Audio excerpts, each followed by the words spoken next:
말씀은 시편 76편 말씀입니다. 시편 76편 말씀입니다.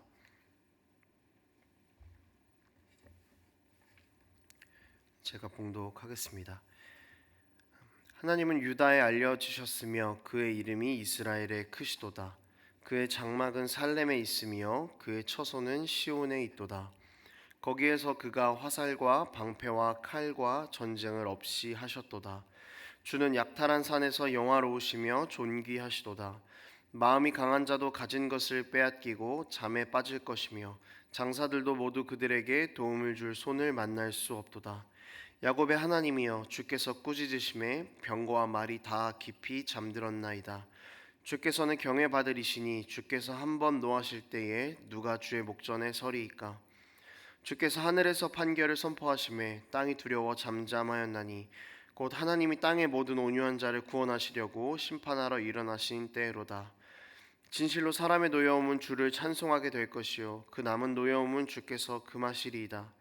너희는 여호와 너희 하나님께 서원하고 갚으라. 사방에 있는 모든 사람도 마땅히 경외할 이에게 예물을 드릴지로다. 그가 고관들의 길을 꺾으시리니 그는 세상의 왕들에게 두려움이시로다. 아멘. 우리 삶은 영적인 전쟁으로 비유가 됩니다. 그래서 흔히 총성 없는 전쟁이다 이렇게 이야기를 하는데요. 우리의 영혼의 문제가 얼마나 중요한 문제인가를 생각해 본다면 차라리 총성이 있는 전쟁터가 더 나을 수도 있다라는 생각을 해보기도 합니다. 하나님의 백성들의 그 삶의 자리는 전쟁터입니다. 그래서 그 가운데에서 안식을 누린다는 것이 정말 생각 이상으로 쉽지 않은 문제입니다. 왜냐하면 계속해서 세상의 가치들과 부딪히기 때문이고, 또 세상은 우리를 유혹하고 계속해서 넘어뜨리려고 하기 때문이죠.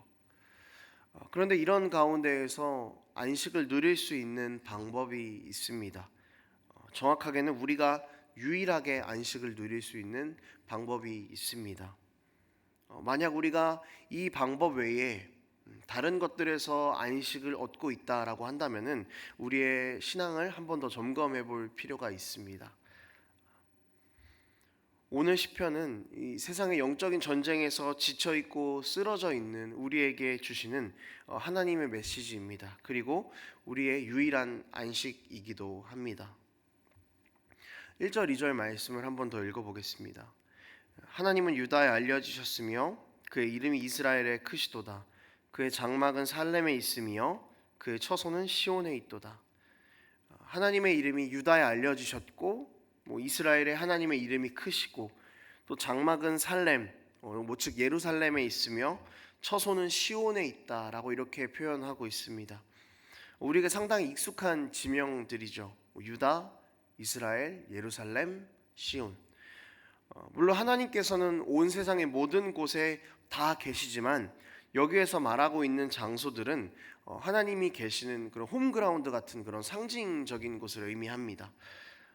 그래서 하나님의 홈그라운드, 그리고 하나님을 가장 선명하게 만날 수 있는 이곳에서 시인은 어떤 것을 경험했을까? 3절에 이렇게 나와 있습니다. 거기에서 그가 화살과 방패와 칼과 전쟁을 없이 하셨도다. 전쟁이 없다라고 이야기합니다. 정확하게는 전쟁이 일어날 수가 없습니다. 시인은 이것을 경험했던 사람인 것처럼 보입니다. 하나님의 품 안에서, 그 하나님의 홈그라운드라고 하는 그 하나님의 그 날개 그늘 아래에서 그는 영적인 안식을 경험했던 것이죠. 세상 밖으로 나아가면은 수많은 나의 대적들이 화살과 방패와 칼을 들고 나를 쫓고 넘어뜨리고 죽이려고 그렇게 하는 전쟁터이지만, 하나님의 품 안에 있다면 그런 전쟁들은 다 없다라는 것입니다. 하나님께서 그렇게 만드셨고 시인은 그것을 경험했던 것으로 우리가 확인할 수가 있습니다. 사실 오늘 이 1절에서 3절까지 보면은 시편의 모든 결론이 그냥 다 나와 있는 것과 마찬가지입니다. 하나님의 백성들이 어디에서 안식을 얻을 수 있는지, 그리고 어디에서만 안식을 얻을 수 있는지를 다 알려주고 있는 것이죠. 그것이 어디입니까? 바로 하나님이 계신 곳, 하나님의 품 안인 것이죠.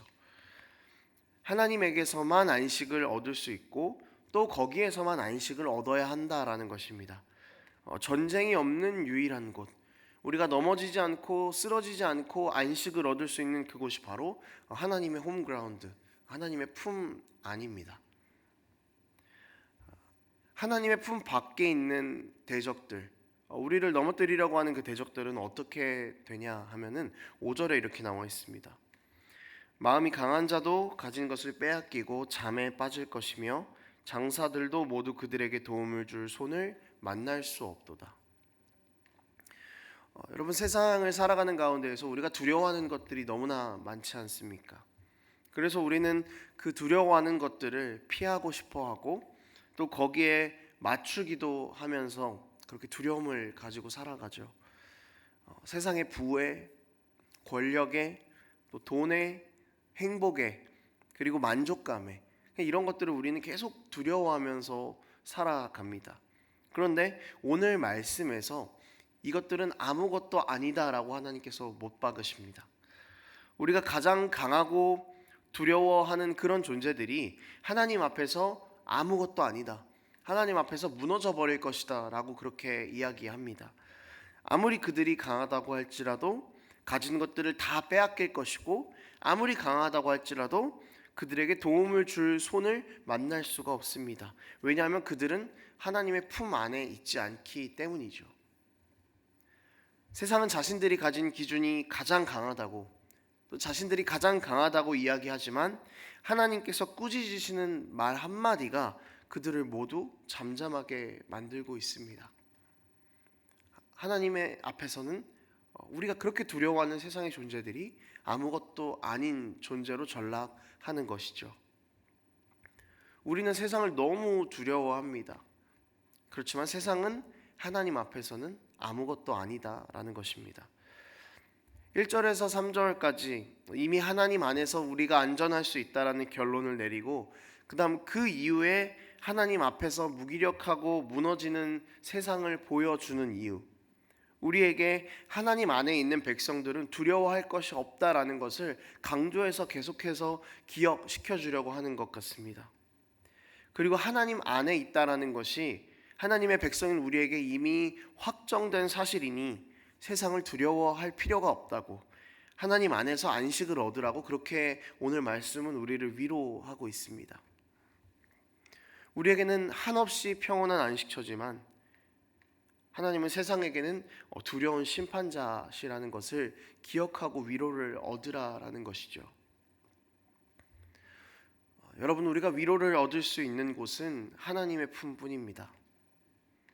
하나님은 세상 가운데에 있는 그 하나님의 백성을 절대로 버리지 않으십니다.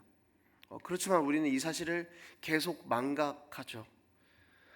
하나님께서 가장 강하신 분임에도 불구하고, 우리가 하나님을 의지한다라고 말함에도 불구하고 우리는 세상으로 나가면은 그 세상의 기준이 우리에게 훨씬 더 강해 보이고 무서워 보이고, 이 기준을 맞춰야만 우리가 살아갈 수 있을 것처럼 그렇게 세상을 두려워하면서 살아갑니다. 그리고 또 세상은 우리가 하나님이라는 기준을 놓치도록 그렇게 유혹하고 우리를 넘어뜨리려고만 합니다. 그래서 우리는 세상에서 계속해서 두려움을 느끼죠. 하지만 우리가 오늘 이 말씀을 기억하고 다시 일어나야 합니다. 하나님의 품 안에서 그 모든 전쟁의 승리는 하나님께만 있습니다. 그리고 우리는 하나님께서 이기신 그 승리 아래에서 안식을 누리면서 살아가기만 하면 되는 것이죠. 우리가 해야 할 것은 전쟁이 아닙니다. 우리가 해야 할 것은 싸워내는 것이 아닙니다. 하나님께서 모든 것을 싸워내셨고 우리는 그 싸워서 승리하신 하나님 안에 거하기를 힘쓰기만 하면 되는 것이죠. 9절에는 이렇게 나와 있습니다. 곧 하나님이 땅의 모든 온유한 자를 구원하시려고 심판하러 일어나신 때로다. 여기서 온유하다라는 표현은요, 가난한 자, 낮은 자를 이야기합니다. 세상 앞에서 낮고 위축되고 억압받고 있는 우리를 구원하시기 위해서 하나님께서 심판하러 일어나십니다. 여러분, 이것이 우리에게 가장 큰 위로가 되는 것이죠. 우리는 하나님의 심판의 수혜자가 되는 것입니다. 언제 수혜자가 되겠습니까? 세상에서 하나님의 기준대로 살아가기를 힘쓰면서 세상과 부딪히고 그 세상의 기준 앞에서 때로는 쓰러지고 낮아지고 고난받고 억압받을 때 우리는 하나님의 심판의 수혜자가 될 수 있습니다. 우리는 이 사실을 반드시 기억하면서 하나님의 말씀을 붙잡아야 할 것입니다. 가장 낮은 자를 살리기를 원하시는, 가장 천한 자를 살리기를 원하시는 그 하나님의 사랑을 기억하면서 우리가 오늘도 하나님의 품 안에 거하며 하나님 안에서만 안식을 얻기를 힘쓰는 그런 우리의 삶이 되기를 원합니다. 말씀을 정리하겠습니다. 여러분, 하나님의 품 안에 거한 우리들은 세상 밖으로 나간다고 해서 하나님의 품 밖으로 나가는 것이 아닙니다. 우리가 세상 밖에 있을지라도 우리는 여전히 하나님의 품 안에 있다라는 것을 우리가 기억할 수 있었으면 좋겠습니다. 세상은 우리가 하나님 밖에 있다고 유혹할 것입니다. 야, 하나님 떠나왔잖아. 너희는 이제 잠깐 능력이 없어. 너희에게는 안식이 없어. 라고 그렇게 유혹할 것입니다. 그리고 세상의 기준을 맞춰가야만 위로를 얻을 수 있다라고 유혹할 것입니다. 하지만 여러분, 우리가 반드시 기억해야 할 것은 하나님께서 우리를 여전히 그분의 품 안에 계속해서 품고 계신다라는 사실입니다. 그리고 우리를 놓지 않으신다라는 사실입니다. 영적인 전쟁터, 그 삶의 자리 가운데 우리가 놓여 있더라도 하나님께서는 우리를 절대 놓지 않으십니다. 세상에서 살아가도 하나님 안에 거하고 있다는 것을 우리가 기억할 수 있었으면 좋겠습니다. 그때 우리가 참된 안식을 얻을 수가 있습니다. 다른 안식을 찾으려고 발버둥 치는 우리의 삶이 아니라 오직 하나님 안에서 안식을 누리는 우리 삶이 되기를 원합니다. 하나님 안에서 누리는 그 안식을 사모하는 우리에게 이 전쟁과도 같은 세상 가운데에서 하나님께서 참된 안식을 주실 것을 믿으며 그렇게 나아가는 우리의 삶이 되기를 원합니다. 기도하겠습니다. 하나님 아버지, 세상은 우리를 넘어뜨리려 하고 우리를 유혹하고 우리는 그 세상이 너무나 강해 보여서 세상 앞에 굴복하고 세상의 기준을 맞추고 그렇게 살아가려고 하는 것을 늘 반복하는 삶입니다. 그러나 주님, 이제 우리가 이 고리를 끊기를 원합니다. 하나님 안에서 참된 안식을 누리며 우리의 유일한 안식처이신 하나님만 붙잡으며 그렇게 세상 가운데에서도 또 하나님의 품 안에서도 완전한 그리스도인으로 그렇게 살아갈 수 있는 우리가 될 수 있도록 아버지 함께하여 주시옵소서. 넘어지고 쓰러지고 낮아질 때마다 하나님 안에서 참된 안식을 얻기를 기억하고 하나님께서 주시는 것을 붙잡기만 하는 그런 우리가 될 수 있도록 아버지와 함께하여 주시옵소서. 감사드리며 예수님의 이름으로 기도합니다.